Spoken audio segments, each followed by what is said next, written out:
RentHubs, It's time for the Craven Wings 2-minute drill. Don't forget to check out at all of the Craven Wings locations that great new menu. It's not just about chicken wings at Craven Wings. Their chicken wings are outstanding, don't get me wrong, but they've got the salads, they've got all those new menu items, the nachos, all the things going on at Craven Wings. Be sure and check them out. We appreciate their support of VolQuest.com. Spring practice is in the books. Eric, scores and spring games mean nothing. It was impressive that nearly 60,000 people took in the game today. What is your takeaway from today, and put it into context of the big picture of spring? A lot of young guys I got to see out there that we haven't got a good look at, overall through spring. Got to see Nico, play in a game-like setting, which I thought was pretty big. Got to see Ethan Davis do a whole lot of things, and of course he got banged up there towards the end. Hopefully he's going to be okay.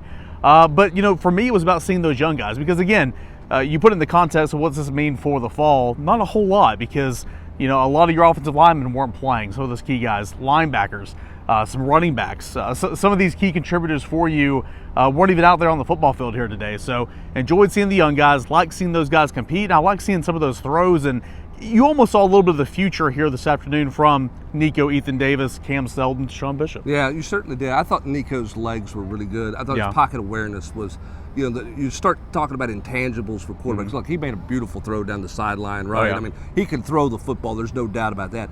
But is he a guy who everything's been 7-on-7 in his life? Mm-hmm. The answer to that is no to me when you watch his pocket presence. I thought he moved well in the pocket, took a sack he shouldn't have taken late, but overall made really good decisions there. Jerry Mack said earlier in the week when we talked to him, iron sharpens irons, you better not take a day off. You look at that running back room, Eric, this is going to be a great summer of competition for those guys heading into August. I don't know how many they'll play, but that's an interesting room overall when you add in Cam Seldon, Deshaun Bishop, with what Tennessee has there right now. Yeah, I couldn't agree more. We know who Jabari Small is. We've seen him play for 3 years. We have a good idea what Jalen Wright is, and he can still take those steps. But Deshaun Bishop's a guy that takes the football and he's going to get you 2 or 3 yards, if not more, every single time. There's no, TFLs. There's no at the line of scrimmage. And then Cam Seldon, he's got some twitch. He's got some burst. I mean, he showed a lot of good patience and then burst straight upfield in that 24-yard touchdown run. Love the dynamic of those guys in the running back room. Dylan Sampson didn't get a whole lot of work today, but we know what he can do and his ability also putting on 10 pounds. Really like that group. We're not that far removed from having walk-on running backs take the ball against Ole Miss, and now you feel great about where you are right now. Yeah, I mean, and again, who's going to play there, what that's going to look like, we'll have to wait and see. But I'm impressed. Cam Seldon, having not played running back since he was in middle school, is pretty impressive because he's got a lot of natural running back skills. Defensively, the one thing I like about what they do defensively is they just put the ball down and play. Like they were blitzing on the last play of the game here, which I love about Tim Banks, and I love about the way Josh Heupel goes about things. I don't know who all factors where. That secondary is a big puzzle to figure out. But we said all spring that they're more athletic. Any of the 60,000 people watching in here today, even with some of the guys who didn't practice, you couldn't not leave this stadium and say they're a more athletic looking defense, because to me that jumped out today. Yeah, I would agree for sure. I mean, even those defensive linemen, and again, defensive linemen, they are very athletic. They got bend, they got twitch and twerk trying to get off the edge right there. I liked what I saw from some of those interior defensive linemen when you're just talking about pure athleticism. But you're right, the secondary, I mean, I saw Jalen McCullough make a couple of plays, Gabe Judy-Lawley running around, Danico Slaughter, with the hit stick. Ricky Gibson, John Slaughter, I just think they look different. Mm-hmm. And maybe they don't look that much different, but maybe we're just so trained to see the guys that we've seen the last couple of years.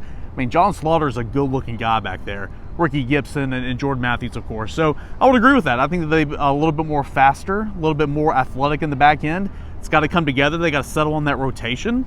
But I think you leave spring feeling better about where you were than when you left fall. All right, last question. I'm going to put you on the spot here as we go out the door. 2 biggest keys for this team this offseason. What does this team have to do this offseason to get ready for the fall? Yeah, continue with the strength and conditioning program. Obviously, you want to continue in that regard, but I think when you're looking at those key position battles, left guard, right tackle, stuff like that, just try to do all you can in order to put yourself in the best position, whether that be health, whether that be strength and conditioning, stuff like that. And also just continue to, I don't know, you're putting me on the spot right now. Well, why don't you go yours? Well, for me, it's about leadership. Okay. Because a year ago, everybody knew, and that spring game wasn't a spring game a year ago, right? It was cold and snowing and whatever it was that day. It was a practice, yeah. But everybody knew that this was Hendon Hooker's football team. He was in total control. It was his team. Everybody was following his lead, and his lead was to grind, and he was going to grind all the time. My question about this team, and I don't think they have bad leadership, but who becomes the leader?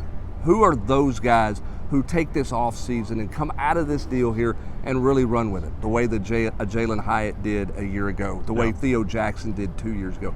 Who leads and who follows that lead to become that X factor that maybe we're not talking about right now? Because this team's going to need some help from long. I mean, Josh Heupel said it after the game. We're a long ways from being where we need to be. Yeah. Now, they look better. They've got more parts to work with. But who is going to get them to where they need to be from a leadership standpoint? Yeah, you take a poll of the Tennessee football team right now, they would say this is Joe Milton's team. But so many times it takes more than just one leader. It was Hendon Hooker's team last year, of course, but you had more than those leaders. You had even more leaders, in my opinion, the year before. So finding those guys to put in the extra work, much like a Theo Jackson did a couple years ago, going to be really big, important. Finishing off spring and, of course, heading into the summer. Yeah, I put him on the spot. I'm not sure he survived the spot, but he got through it pretty well. Not bad on his part. I think they'll let me know if I survived it or not. You think they will? Let me know. They probably will. Hey, interesting spring. We got a lot to look forward coming out in the coming days, and obviously a critical offseason for this football team to get ready for kickoff, which will be in Nashville against Virginia. It'll be here before you know it. He is Eric Kane. I'm Brent Hubbs. This has been the Craven Wings 2-Minute Drill. When you're craving wings, it's got to be Craven Wings. Online at cravenwings.com.